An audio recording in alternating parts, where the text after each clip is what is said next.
So, good afternoon guys. Update nga pala sa home gym ko. Nagdadagdag na ako ng mga equipment. Nakabili na ako ng tawag dun handle, yung pang cable, and ang dumbbell na 40 kilo. Si Kuya Rider na nahirapan daw buhat nito. Sugatan daw, nagpatulong daw sa mga kasama niya, hirap daw buhatin. Ayun, na-deliver na, binigyan ko naman siya ng tip sa kanyang effort. Pero ngayon maganda dumating na yung ating dumbbell. Hirap buhatin ng mga tawag doon. Yung parcel.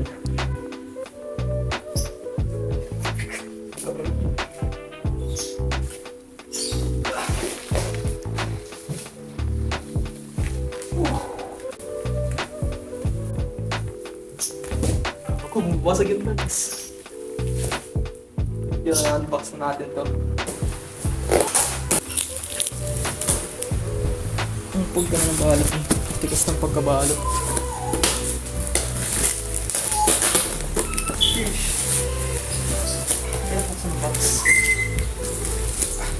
Mga plates. Ang lang pala. Ayun. So, isa-isa natin dito ang lagay.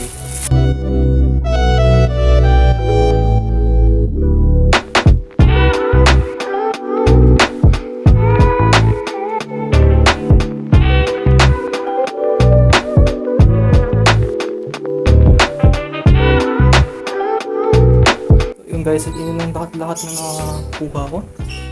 Ang dami pala.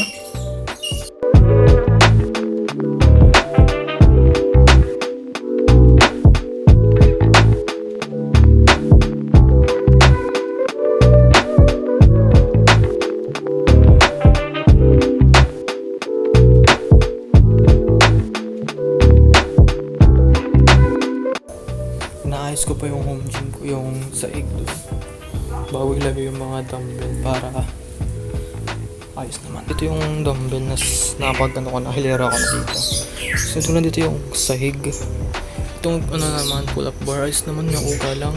Ito yung tricep extension. Ito yung pull up bar. Pero ito na yung mga bago. Yan, para maging barbell yung dumbbell. Itong mabigat to eh. Gym attachment din to. Sa ano to? Dito sa back workout pati forearm. So napatigil ako sa pag-aayos ng sahig ng gym.